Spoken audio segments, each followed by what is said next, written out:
Halo pemirsa Cokro TV, kita berjumpa lagi dengan Bang Zulfan Lindan melalui Zoom. Bang Zulfan, selamat datang ke Cokro.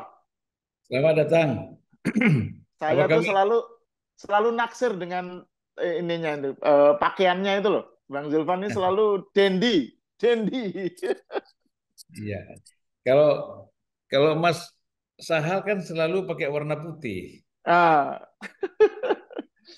Bang Zulfan itu suka menyesuaikan dengan terakhir yang waktu saya lihat di Unpacking Indonesia dengan Kodari itu juga dengan Mister Q itu pakaiannya pakaiannya sama-sama HMI itu. Iya. Jadi Yakuza, Yakuza katanya. Yakuza, Yakuza.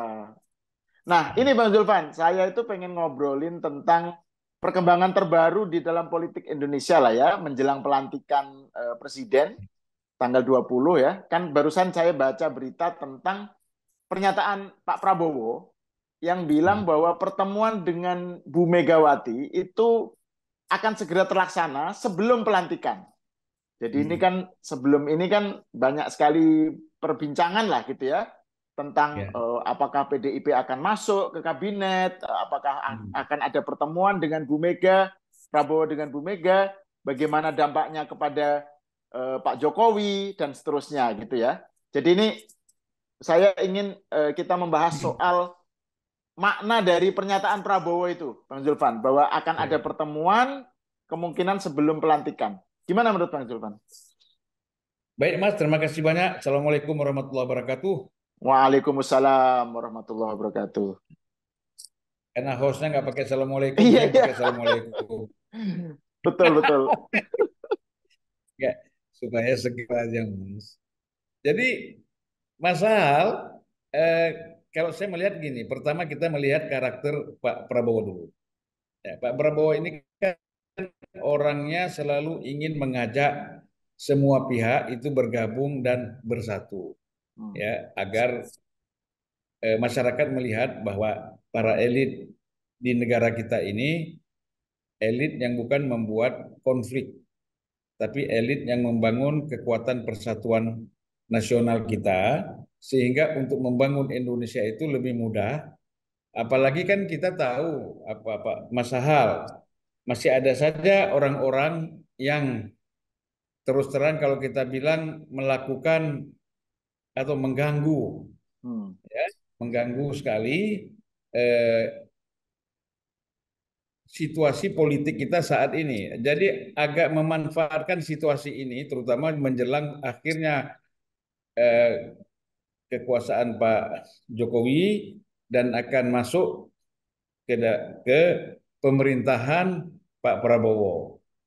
Nah, oleh karena itu saya kira Pak Prabowo ingin mengajak semua lah, termasuk PDIP, mari kita bersama-sama. Jangan ada lagi, jangan ada peluang kelompok-kelompok yang mengganggu ini memanfaatkan situasi, misalnya situasi PDIP dengan Pak Jokowi, situasi hmm. PDIP dengan Pak Prabowo misalnya, itu dimanfaatkan oleh mereka, ada ruang untuk selalu mengacaukan situasi ini. Nah, jadi kalau PDIP bisa ikut, ya, apakah secara langsung ataupun tidak langsung misalnya di dalam pemerintahan Pak Prabowo ke depan itu sangat positif. Apalagi kalau bisa ikut langsung, itu lebih Hmm. bagus. Nanti di mana kalau mau oposisi? Oposisinya itu adalah pada policy dan program. Oke. Nah, bukan pada persoalan eh, politiknya gitu loh. Ya kan bukan pada persoalan politik pemerintahan, tetapi pada kebijakan-kebijakan. Ya kan, kebijakan program pemerintah, kemudian apa rencana-rencana yang disampaikan oleh para menteri di DPR itu kan bisa dijadikan sebagai suatu alasan untuk melakukan koreksi, ya. Jadi perbedaan itu ada di situ, jangan Hmm. jangan di hulunya gitu. Jadi menurut saya eh, kehadiran PDIP di dalam kabinet Pak Prabowo itu perlu dan penting. Jangan ada lagi pihak-pihak yang memang berada di luar itu eh, apa tadi seperti saya katakan dimanfaatkan lah oleh Hmm, hmm, orang-orang hmm, yang sakit hati, orang-orang yang tidak puas, orang-orang yang merasa kecewa, padahal mereka sudah pernah juga mendapatkan posisi-posisi strategis di Republik ini, tapi juga tidak bisa berbuat apa-apa, hmm. gitu. Nah, ini rakyat jangan sampai terpengaruh dengan gerakan-gerakan seperti itu. Masa. Jadi begini, menurut saya memang betul masih ada persoalan yang prinsip antara Ibu Mega dengan Pak Jokowi. Ya, Tetapi kan Pak Jokowi juga orangnya melihat bahwa ke depan ini juga harus bersatu. Dia sudah mendukung Pak Prabowo, tapi jangan sampai dalam pemerintahan Pak Prabowo ke depan juga banyak persoalan gitu loh. Nah, oleh karena itu saya kira dari segi Pak Jokowi tidak ada rasa keberatan agar Pak Prabowo mengajak PDIP masuk dalam kabinet. Toh hmm, buktinya ya eh, Pak Jokowi misalnya kepala BIN bagaimanapun orang tahu orang yang sangat dekat dengan Ibu Mega. Ya, kemudian sebagai juga kita sebut sebagai kader PDIP. hmm, 7 tahun menjadi kepala BIN itu sama sekali tidak diganggu oleh Pak Jokowi. Sampai sekarang masih tetap menjabat kepala BIN. Dan kita tahu kan BIN ini kan salah satu posisi yang paling strategis gitu loh. Nah di situ saya melihat bahwa eh, Pak Jokowi tidak ada rasa keberatan kalau Pak Prabowo ketemu dengan Ibu Mega. Pak Prabowo juga mengajak PDIP masuk dalam kabinet. Jadi problemnya nggak ada di Pak Jokowi kalau saya lihat. Problemnya justru pada Bu Mega. hmm, Mau hmm, nggak Bu hmm. Mega ketemu? Ya, kalau Ya, katakan dijadikan syarat, ya syarat itu kan harus yang masuk akal. Masa hmm, misalnya minta syarat, oh Gibran jangan jadi wapres dong, loh ini dipilih rakyat, ya kan Mas? ya, Saya selama Gibran jadi wapres nggak mau ketemu, itu sulit. Ini berarti udah persoalannya konstitusional nih. hmm, hmm, Bagaimana hmm. orang yang sudah dipilih menjadi wapres terus minta diganti misalnya. Tapi apakah kita nggak tahu juga apakah sampai sejauh itu PDIP atau Ibu Mega belum tentu juga. Nah ini kan yang hal seperti ini jadi permainan kelompok-kelompok yang tidak puas, Mas. Memang mereka tidak pernah puas kecuali kalau dirinya sendiri nanti menjadi presiden atau menjabat. Selama orang lain tidak ada yang mereka puas. Nah itu Bang soal terkait dengan kaitannya dengan Pak Jokowi ya. Kan narasi yang muncul kan selama beberapa waktu ini kan bahwa misalnya ada upaya untuk merenggangkan hubungan antara Pak Jokowi dengan Pak Prabowo ya. Misalnya ada itu soal Fufu Fafa, soal kegaduhan tentang private jet-nya Kaisang, terus Pak Jokowi disebut Mulyono dan seterusnya ya. Itu kan bagian dari upaya untuk mendelegitimasi Jokowi dan Gibran gitu ya. Targetnya adalah supaya mereka berpisah. Nah, kalau berpisah itu kemudian ada pihak lain yang diuntungkan yaitu kalau Megawati mau masuk atau PDIP mau masuk, mereka kemudian sudah masuk dalam situasi di mana Jokowi sudah tidak bersama Prabowo lagi gitu. Itu narasinya kan semacam itu, Bang. Kalau menurut Bang Zulfan gimana itu? Ya, itu kan maunya kelompok-kelompok pembonceng itu. Ah, Ya kan, kelompok ya, pembonceng itu yang sebagian mereka kemarin kumpul di Hotel Kemang, yang kemudian oke, katanya dibubarkan atau membubarkan diri kita nggak tahu kan gitu. ya, Nah, itu kan selalu ingin membonceng PDIP hmm, supaya apa yang mereka inginkan itu bisa selalu tersalurkan, tercapai melalui apa? Ya memanfaatkan situasi PDIP yang konflik dengan Pak Jokowi, bahkan ingin ditingkatkan juga konflik dengan Prabowo kan gitu. hmm, hmm, Jadi kalau menurut saya bahwa upaya-upaya untuk merenggangkan antara Pak Jokowi dengan Pak Prabowo itu percumalah, akan gagal karena tipenya Prabowo itu bukan tipe orang yang melupakan jasa orang. Itu dulu. Nah, ya, mereka paham psikologis itu, karakter Pak Jokowi, Pak Prabowo, tidak mudah melupakan jasanya Pak Jokowi sehingga dia menjadi presiden. Sekarang kan kita harus terus terang aja. Kalau wakilnya Pak Prabowo bukan Gibran, emang Pak Prabowo Prabowo bisa menang Hmm. dalam Pilpres kemarin? Kan harus Ya. logik aja berpikirnya. Hmm. Kenapa Pak Prabowo mengambil Gibran sebagai wakil? Karena dia mau menang.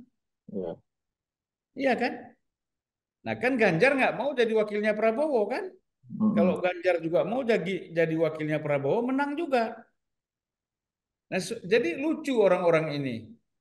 Kenapa Prabowo mengambil Gibran? Ya politik, secara politis mengatakan bahwa dia harus mengambil Gibran. Masa Prabowo mau kalah? Udah Ya, 4 kali betul. maju sebagai Pilpres, yang keempatnya kalah juga. Dia kan harus mau menang. Ya. Nah, ini sebenarnya logika ini sama semua. Hmm. Misalnya Hmm. mengapa orang Golkar mengambil Bobi? Bobi mau besar di Sumatera, Golkar mau besar di Sumatera Utara. Hmm. Hmm. Makanya dia mengambil Bobi. Faktor apa? Ada faktor Jokowi. Tetapi dalam pilkada nanti kan Jokowi bukan lagi presiden. Artinya Bobi dan Golkar berjuang sendiri. Hmm. Gitu loh. Karena Jokowi bukan presiden lagi dan tidak mempunyai kekuatan untuk apakah melakukan intervensi atau pengaruh terhadap struktur-struktur pemerintahan dan pihak keamanan di Sumatera Utara misalnya. Jadi ini kan cara berpikirnya lucu aja. Tapi Golkar melihat bahwa ada Jokowi efek dalam untuk memenangkan Bobi di Sumatera Utara dan Golkar mendapatkan koktel efeknya. Hmm. Hmm. Dia menjadi kekuatan yang besar disegani. Jadi ini dalam dalam orang-orang ini kan nggak ngerti politik, yang dia ngerti Iya. saja, oposisi aja, anti aja, dia nggak ngerti nih yang namanya politik itu apa. Politik itu semuanya mau menang, mau di Ya. Amerika dimanapun akan mencari simpul-simpul kekuatan yang bisa memenangkan dia. Hmm. Tapi Hmm. Prabowo, Gibran itu adalah salah satu kekuatan simpul politik yang bisa memenangkan dia, makanya dia pakai Ya. Gibran. Kalau dia pakai Muhaimin nggak menang. Hmm. Hmm. Ya mungkin kalau pakai Hovifah bisa menang, tapi Hovifah kan kan sudah Pak Prabowo tuh ngomong sama saya langsung, saya kepingin Hovifah, Hmm. tapi Hovifah mau 2 kali gubernur. Bagaimana? Kan saya nggak bisa maksa dia untuk jadi wapres saya, Ya. ya kan? Kalau Caimin ya agak berat, ya kan? Itu Prabowo bilang sama saya agak berat kalau Caimin, Hmm. ya kan? Kalau Erik masih dipertimbangkan. Hmm. Hmm. Tetapi kan dalam perjalanan kan juga ada masalah-masalah yang tidak yang apa yang tidak bisa ditolerir misalnya kan, sehingga juga ini akan menimbulkan banyak problem dalam Hmm. dalam diri Erick Thohir itu. Hmm. Nah Hmm. kemudian eh, alternatifnya siapa? Ganjar nggak mau jadi wakil, malah Ibu Mega langsung mendeklarasikannya menjadi presiden, Ya. iya kan?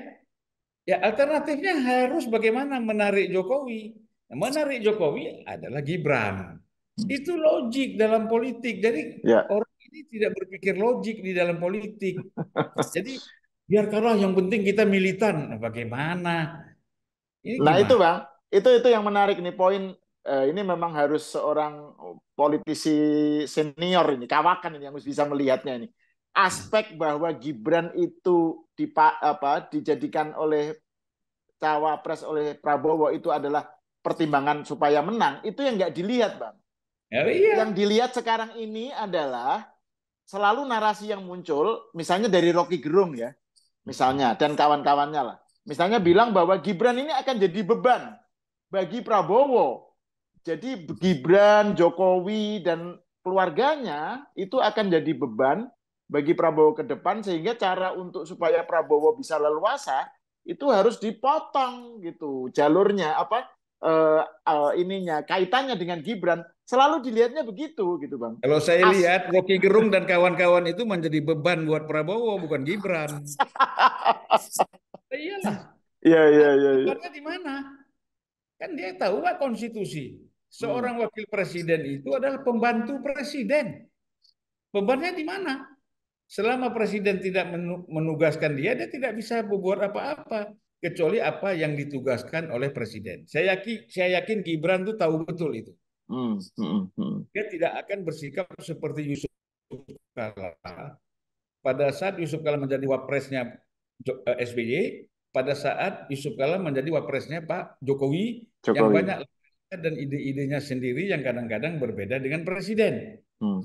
Nah, kalau saya yakin Gibran ini pertama anak muda, dia paham betul tentang situasi, maka oleh karena itu dia akan santai aja menunggu saja apa yang diperintahkan oleh presiden. Bebannya di mana? Hmm. Ini kan mereka bikin isu supaya pecah antara Jokowi dengan Prabowo. Udah nggak mungkin lah itu lagu lama capek kita dengarnya tuh. Iya memang sih. Lagu lama diputar terus, Bang ya. Diputar terus, ya kan? Sekarang nggak musim lagi kita lagu lama, sekarang udah lagu baru, udah digital Iya. semua. Nah, terus ini Bang, saya mau kembali ke soal tadi soal kalau memang terjadi rencana pertemuan antara Bu Mega dengan Pak Prabowo itu ya. Kan tadi Hmm. Bang Zulfan sudah menguraikan dari sudut pandang Prabowo bahwa Pak Prabowo itu kan pengennya rukun, pemimpin itu harus elit-elit ini harus bersatu karena menghadapi masalah yang besar, tantangan Ya. Indonesia itu depan berat dan lain-lain, kan Hmm. begitu. Terus kemudian tadi yang bahwa ini upaya dari Prabowo justru positif untuk mengerem atau menghambat para pendompleng gitu loh. Orang-orang Iya, luar yang ingin memanfaatkan kekisruhan elit-elit ini gitu sehingga mereka malah diuntungkan. Pak itu dicoba iya, untuk dihentikan oleh Prabowo dengan pertemu Mega gitu, jadi dilumerkan. Nah kalau dari sudut iya, pandang Bu Mega sendiri gimana Bang Julvan? Karena kan kita tahu kemarin misalnya ada pertemuan Pak Jokowi dengan Pak SBY. Sebelum sebelum ada pertemuan itu Pak SBY ketemu sama Prabowo dan kita iya, tahu hubungan personal antara Pak SBY dengan Bu Mega kan masih nggak baik gitu sampai sekarang. iya. Terus Hmm. dengan ditambah dengan hubungan Pak Jokowi dengan Bu Mega yang juga sekarang juga nggak baik gitu. Ini gimana membaca kalau dari sudut pandang Bu Meganya? Ya, saya kira kalau konteks Pak Jokowi dan Pak SBY dengan Ibu Mega ya, itu memang Hmm. di samping ada persoalan politik, juga ada kan persoalan pribadi yang sangat personal gitu ya, gitu loh. Nah, memang itu tidak mudah kalau kita kenal yang namanya diri Ibu Mega itu seperti apa, Hmm. karakternya seperti apa, sifat-sifatnya seperti apa, itu terbukti kan 15 tahun, lebih bukan 15 tahun, 20 tahun nggak mau ngomong sama Pak SBY. Bayangkan, mulai 2004 sampai 2024. Kan itu 20 tahun, Mas. Ya. Ya, tidak mau ketemu dengan SBY, tidak mau bicara dan tidak mau berkomunikasi, berinteraksi. Nah, dengan Pak Jokowi ini kan belum setahun. Nah, mungkin bisa juga lebih panjang lagi. Hmm. Memang sebenarnya pendekatan spiritual lah yang bisa menyelesaikan ini. Tidak bisa dengan pendekatan-pendekatan hukum atau Hmm. pendekatan-pendekatan. Saya kira Ibu Mega memang harus banyak kontemplasi. Hmm. Kontemplasi lah. Pada akhirnya kita meninggalkan dunia ini, tidak ada orang yang memusuhi kita dan tidak ada orang yang kita musuhi. Kan begitu. Hmm. Ya. Kita berpikir ke arah sana kan artinya apa yang terjadi? Ya saling memaafkan. Hmm. Saya bukan orang yang paling baik, saya bukan orang yang paling hebat, orang yang paling segala sesuatu, ya kan? Kita ini cuman semuanya hamba-hamba Tuhan, ya. Jadi sehingga kita bisa memaafkan, menerima kekurangan-kekurangan kita, kemudian menerima juga kelebihan-kelebihan dan kekurangan-kekurangan orang lain. Jadi ini persoalan Bu Mega sekarang persoalannya bukan lagi persoalan politik, Mas. Bagi Hmm. dirinya yang paling penting itu bagaimana dia membangun spiritualitasnya. Semakin tinggi spiritualitas seseorang, ya, maka dia akan lebih menerima keadaan apapun. di sekeliling dia dan siapapun. Kalau enggak dia diintervensi terus, masuk terus Hmm. isu ini, isu itu, emosi lagi. Mau ngapain? Umur hampir Hmm. 80 Mas, seperti Ibu Mega. Ya kan? Hmm. Hmm. Tapi kan kadang-kadang lingkungan politiknya tuh nggak nyadari. Bikin beban terus buat Ibu Mega. Ya kan? Ada orang Pak Mahfud mungkin kasih masukan juga. Ada orang seperti yang lain-lain lah kelompok-kelompok yang kita tahu itu kasih Hmm. pikiran-pikiran feeding-feeding kepada Ibu Mega membuat dia itu kan harusnya orang yang sudah sepuh gini kan dikasih ketenangan. Jangan terus diberikan masukan-masukan yang negatif, yang terus disuruh mimpin gerakan untuk anti kepada siapapun gitu loh. Hmm. Nah, jadi menurut saya bahwa Ibu Mega sudahlah legowo. Legowo itu bukan dengan lisan, bahkan bukan dengan pikiran, tapi dengan hati. Hmm. Bisa menerima kesalahan-kesalahan dan kekurangan-kekurangan orang lain. Dan kita juga sendiri banyak kekurangannya. Nah itu saya kira semua clear. Tapi kalau masih main eh, dengan hard ya, dengan panas, dengan keras, sehingga melihat semua orang itu adalah musuh, semua orang itu Hmm. adalah sesuatu yang mengganggu. Nah, ini saya kira nggak pernah selesai ini. Hmm. Nah itu makanya saya melihat upaya-upaya Puan Maharani itu untuk supaya mengajak. Orang kan selalu bilang, oh ini Puan punya kepentingan supaya dia MD3-nya tidak diganggu, jadi dia tetap Ya. jadi ketua DPR. Itu kan terlalu simpel. Hmm. Ya kan? Kita membaca orang terlalu simpel gitu loh. Ada kemungkinan Puan ini juga justru menginginkan ibunya ini sudahlah kok bersatu bersama-sama dengan yang lain. Kan Puan sudah memulai itu Mas. Ya, Hmm. dia bertemu dengan AHY sebelum Pilpres itu kan jalan pagi sama-sama kan itu sudah dimulai sebenarnya. Tapi diganggu lagi oleh kelompok-kelompok yang eh, berpikiran tidak sehat di dalam PDIP itu. Akhirnya buyar lagi gitu loh. Ya. Ini yang repotnya ya, gitu Mas. Ya. Nah, terus Bang Zulfan, kalau kembali ke soal tadi ya, soal apa namanya, masih soal pertemuan Bu Mega dengan Pak Prabowo ya, rencananya yang sebelum pelantikan itu. Kan tadi Bang Zulfan menyinggung soal orang-orang luar ya, yang mendapat keuntungan dengan kisruhnya para elit Iya, ini. iya, Nah, iya, itu iya. kan kemarin saya jadi ingat Pak Prabowo kan pernah bilang bahwa ada orang-orang yang mereka duduk di AC bikin podcast gitu ya. Terus Ngomong-ngomong, merasa lebih tahu dari saya sendiri gitu. Jadi saya kalau ya. kalau pengen tahu tentang saya harus melihat podcast dia gitu. Nah, itu kayaknya arahnya ke sana ya Bang Zulfan ya. Artinya Prabowo sadar betul tentang sekelompok orang yang ngipas-ngipasin gitu ya, Bang Zulfan ya. Oh iya, Pak Prabowo sadar. Makanya saya katakan bahwa upaya mereka itu apa namanya kipas-kipas, mengipas, memanas-manasi, ya kan, mendorong supaya Pak Prabowo itu eh, bisa berbeda jalan dengan Pak Jokowi. Itu Pak Prabowo sadar betul gitu. Hmm. Nah, harusnya kan mereka paham itu. Oh, Prabowo ini nggak bisa ternyata nggak bisa kita pakai nih, kita pengaruhi untuk bagaimana memojokkan Jokowi. Makanya saya ada kecurigaan begini, Mas. Kenapa sih orang-orang ini bahkan Jokowi tinggal 18 hari lagi, tinggal 20 hari lagi masih tetap. Saya khawatir nih, khawatir Mas ya. Ini ada Sorry, tangan-tangan maksudnya asing, masih tetap diserang gitu Bang ya. ya kan? Ya, Tinggal betul. 20 hari atau tinggal sebulan lagi masih tetap diserang, Mm-mm, ya mm-mm. kan? Ini kekhawatiran saya. Mungkin Ya, ya. saja ini ada tangan-tangan kepentingan asing yang Hmm, kecewa sama Jokowi, mereka dipakai. Mungkin ya, saya tidak ya, menuduh ya. pasti. Mungkin, namanya politik kan kita kemungkinan itu ada aja. Mm-mm, Mereka mm-mm. dipakai ya untuk terus memojokkan Jokowi, terus untuk menghancurkan nama Jokowi dan keluarganya. Ini penting menurut mereka pembunuhan karakter terhadap Jokowi. Mm. Bisa saja ya, misalnya Jokowi ini membangun smelter. Nah, itu sehingga tidak bisa kita tidak lagi mengekspor barang mentah, tapi yang kita ekspor itu barang jadi. Ini mereka nih nggak ngerti nih smelter itu apa. Saya itu sudah ke Aman Mineral, saya sudah Hmm. ke beberapa tempat smelter. Saya tahu betul, saya tanya, apa kelebihan dan kekurangan smelter? Mas, smelter itu dibangun oleh masing-masing perusahaan itu, kalau macam Freeport, itu 12 triliun. Hmm.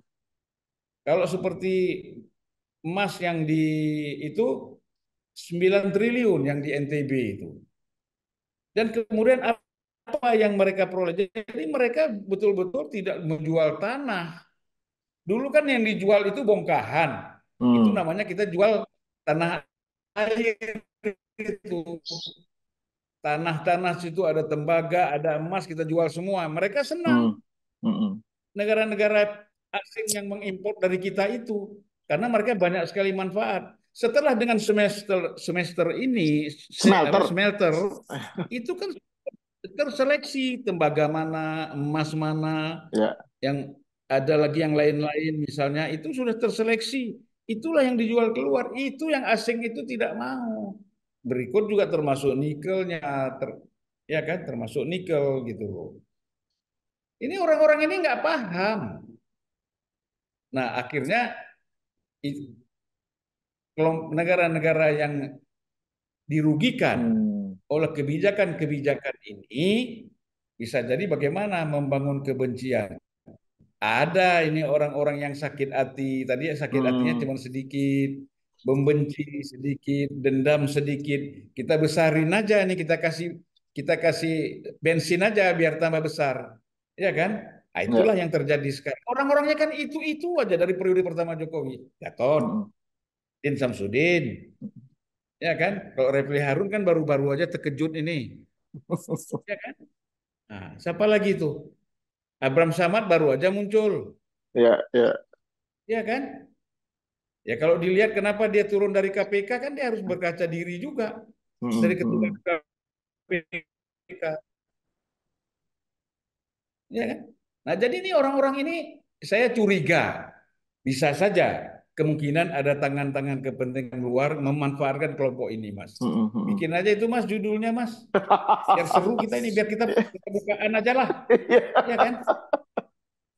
Iya, soalnya kalau Orang seperti ini. soalnya kan kalau dilihat bahwa ini tinggal beberapa hari lagi, kenapa masih diserang terus gitu ya, Bang ya?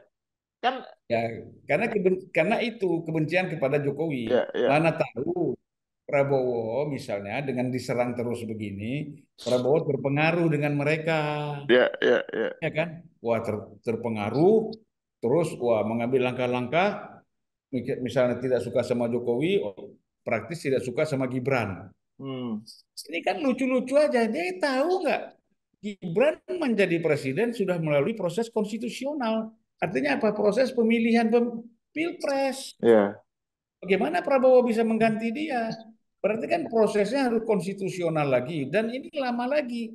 Dan bisa Prabowo-nya juga terjungkal. iya. Iya, itu yang beredar, narasi yang beredar di medsos tuh itu, Bang. Jadi nanti kalau apa pas pelantikan itu yang dilantik hanya Prabowo, terus Gibran dimakzulkan oleh MPR, terus diganti sama Puan gitu. Itu udah nggak Jadi mungkin lah lah. iya Nggak makanya mungkin. itu. Itu mimpinya udah terlalu jauh. Kasihan, kasihan kita sama orang ini. Pertama mungkin dia kurang tidur ya, sehingga karena mikiran hal seperti ini kurang tidur, sehingga nggak mampu lagi berpikir yang rasional. Mana mungkin gila apa negara ini? Ini negara loh mengambil tindakan yang aneh-aneh seperti itu. Iya kan? Iya, iya, iya. Gila. Itu Dan udah sangat tidak mungkin mendadak seperti itu. Ya kan? Dan yang boleh, Mas bayangkan, terpecah belahlah yang namanya koalisi Indonesia Maju itu. Kalau kemudian Puan yang menggantikan Gibran, ini yang masuk hmm. akal nggak secara politik? Ya Iya. kan?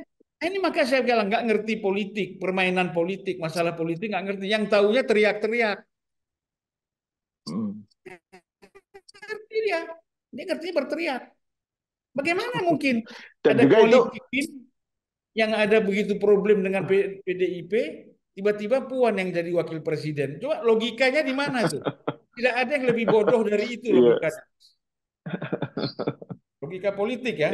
Kalau Iya, logika betul. filsafat, logika hukum, logika apa, mereka pintar. Logika Hmm. politiknya terbodoh menurut saya. Hmm, hmm, hmm.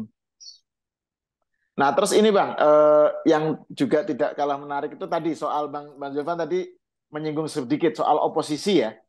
Jadi kan selama ini image orang mengenai oposisi itu kan berada di luar dalam arti eh, tidak masuk dalam kabinet, tidak masuk dalam pemerintahan lah gitu. Contohnya adalah PDIP waktu zaman SBY 10 tahun tidak berada di dalam. Nah, itulah oposisi gitu.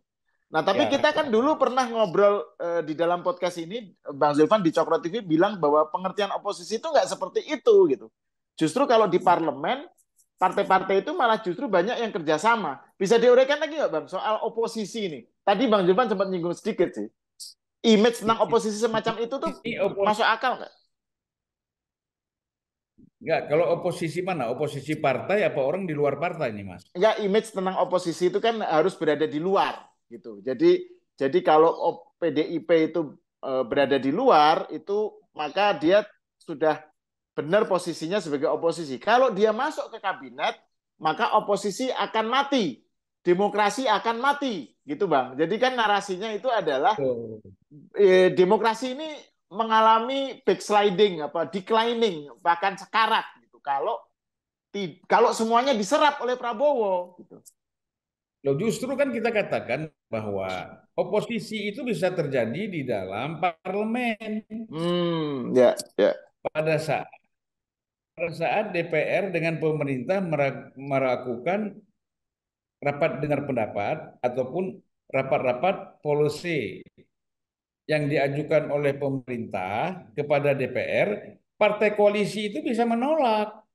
Hmm, Itu. Jadi Partai Koalisi Indonesia Maju sendiri itu bisa menolak. Ini sudah terbukti. Koalisi Jokowi 2019 yang saya alami, 2014-2019, itu juga banyak sekali yang bertentangan dengan kebijakan-kebijakan pemerintah. hmm, Kadang yang oposisi itu adalah PKS dan eh, Demokrat misalnya. ya. Partai-partai lain ada yang sejalan dengan Demokrat dan PKS. Kecuali di dalam pengambilan keputusan-keputusan yang sangat strategis misalnya. Menyangkut undang-undang.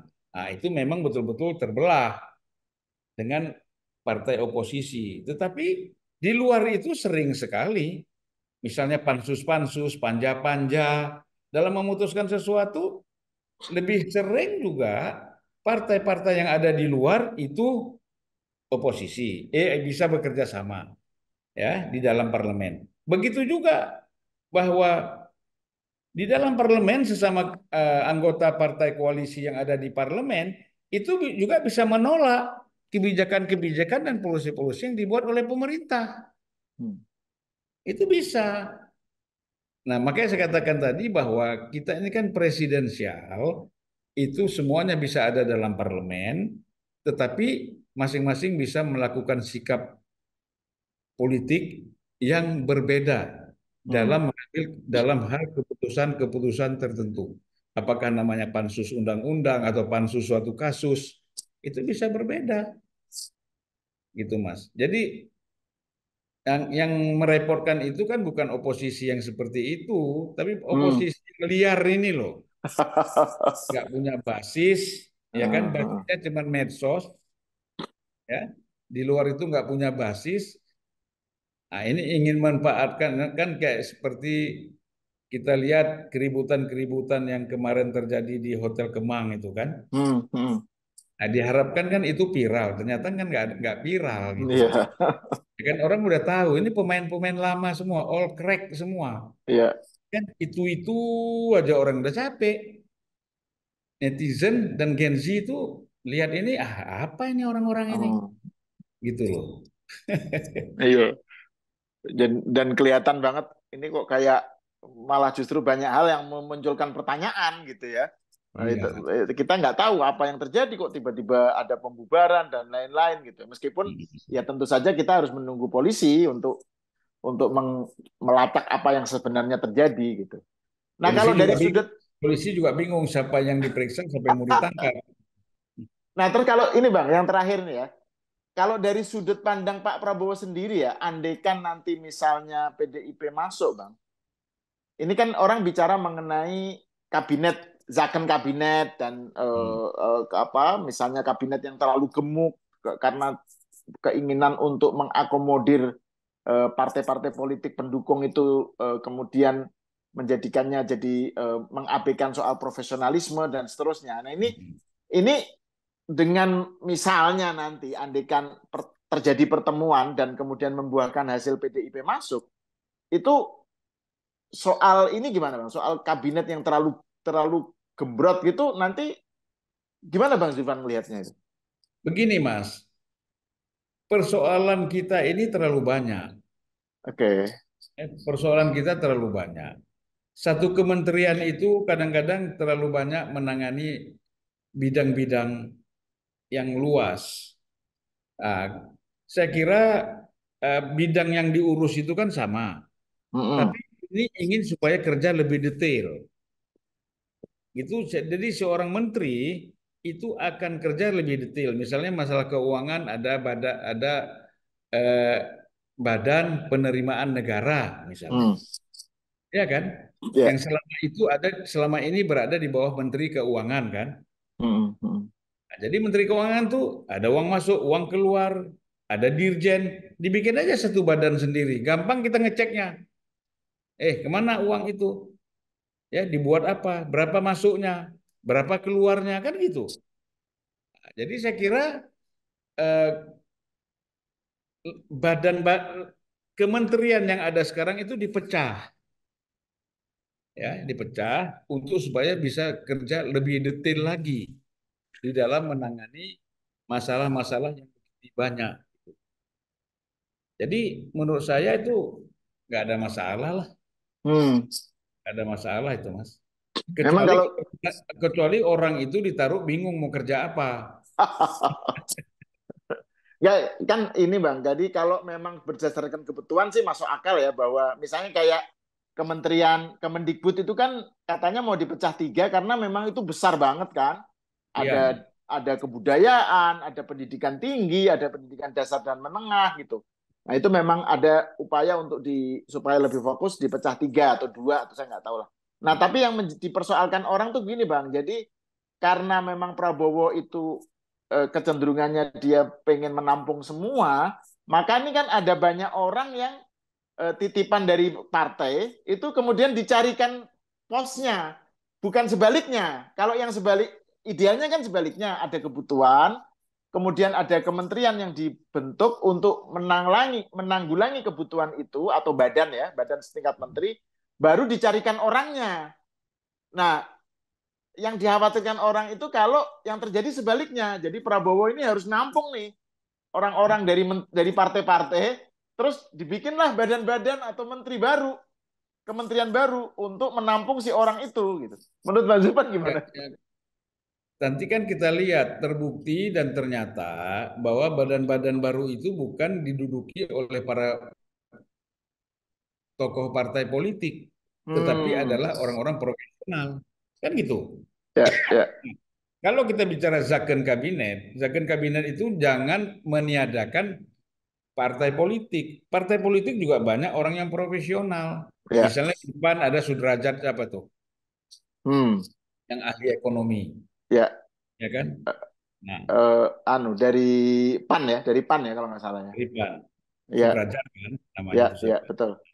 Itu dia dia ahli ekonomi, ekonom. Nah, mungkin itu bisa. Itu kan orang Hmm, kalau dimasukkan sebagai salah satu anggota partai, tapi dilihat dari segi profesionalisme. Kan zakon hmm, kabinet ini kan terdiri dari para profesional. hmm, Profesional hmm. itu bisa partai, bisa non partai. Ya, Selain itu, memang perlu ada jabatan politis, ketua umum partai itu menjabat di kementerian tertentu misalnya. Dilihat kemampuan dia ada enggak kan gitu. hmm, Jadi hmm, jangan eh, kita langsung menghukum bahwa ada penambahan posisi kementerian atau badan itu untuk menampung yang namanya orang-orang partai. Belum tentu juga. Maka hmm. ini kan karena enggak tidak melihat selalu diawali dengan kecurigaan kan. Iya, Nah kan zakon kabinet itu kan kita harus paham profesional. ya. Profesional dari partai ada non partai. Tinggal Mm-mm. partai mengusulkan kader-kadernya yang profesional. Kader-kader dia yang di DPR kurang profesional apa? Hmm. Ya kan? Ya. Kader-kader partai yang ada di DPR itu kan sudah bergelut, ada yang 10 tahun, minimal 5 tahun, ada yang 15 tahun. Mereka sudah bergelut dengan berbagai permasalahan. Ya, sehingga mereka paham bagaimana menyelesaikan satu persoalan. Ingat Mas, pada masa Orde Baru, hampir semua menteri, ya, hampir semua menteri itu adalah mereka sedang atau pernah menjabat anggota DPR. Hmm. Semua menteri Pak Harto itu selalu menguji menterinya seperti itu. Kamu jadi anggota DPR. Misalnya Pak Emil Salim disuruh kampanye, terpilih menjadi anggota DPR. Dia harus tahu namanya rakyat. Iya kan? Ali Wardana semuanya mereka itu ikut Ginanjar Hmm. gitu. Mereka tuh ikut caleg dari Golkar dulu itu. Ya, ya. Kemudian setelah mereka terpilih menjadi anggota DPR oleh Pak Harto baru diangkat menjadi menteri. Kenapa dari anggota Mm-mm. DPR? Di DPR itulah bergelimang seluruh persoalan. Jangan kita Hmm. lihat yang negatif ya. Wah, Ya, negatif di sana pusatnya main duit, main itu tuh urusan lain. ya. Itu urusan lain, Pak. Tetapi kalau kita lihat kemampuan profesional dari anggota DPR yang betul-betul serius menggeluti berbagai persoalan sesuai dengan bidangnya, itu luar biasa. Kalau mereka bisa jadi menteri, Mas. Menurut saya sudah tepat. Kalau seandainya orang partai yang ada di DPR yang punya kemampuan profesional diangkat menjadi menteri, itu Hmm. tepat sekali. Ya. Dan itu kan berarti sebenarnya dikotomi antara zakon kabinet dengan partai itu sebenarnya tidak niscaya kemudian apa mutually eksklusif ya. Tidak Iya, tidak kok kalau zakon pasti nggak partai atau sebaliknya gitu. Karena kan bisa terjadi dua-duanya ya. iya. Jadi itu Ya, yang tapi iya ya. kita ini kadang-kadang itu melihatnya selalu dikotomi ya. Iya, betul, betul. Iya, iya, iya. Nah, Eh, terus terakhir nih Bang Zulfan, ini mendekati 20 Oktober nih. Bang Zulfan punya pandangan ini sebagai penutup ya, melihat politik Indonesia menjelang menjelang Pak Jokowi selesai dan Pak Prabowo naik sebagai presiden. menurut saya aman, Mas. Hmm, Karena pemain-pemain pengganggu itu sudah diketahui orangnya itu-itu aja, ya. ya. Dan tampaknya upaya mereka akan gagal dan semakin kecewa karena tidak ada respon dari apa yang mereka lakukan. Maksud saya respon dari publik ya, Hmm, hmm, hmm. kan nggak ada gitu loh. Ada satu dua orang yang merespon itu saya kira masalah biasa lah. Jadi menurut saya transisi dari Pak Jokowi ke Pak Prabowo ini aman saja lah, nggak ada masalah menurut saya. Apa yang mau dipermasalahkan kan? Tadi seperti ingin supaya diganggu Gibran, ya kan? Supaya Gibran terus sidang MPR-nya mendiskualifikasi Gibran. Mana bisa gila apa itu? Ini kan satu paket, udah nggak mungkin Mas. Nah, jadi upaya-upaya dari kelompok kecil ini ya yang ingin mengganggu transisi ini menurut saya akan gagal dan nggak ada pengaruhnya Mas sebenarnya ya. Ini untung aja karena ada media sosial. Kalau nggak ada media sosial, siapa yang tahu mereka melakukan sesuatu? Oke, pemirsa, sampai terima kasih Bang Zulfan Lidan atas Ayo Mas, terima obrolannya. kasih. Ya, sama-sama. Pemirsa, sampai di sini dulu. Kita berjumpa lagi di episode selanjutnya.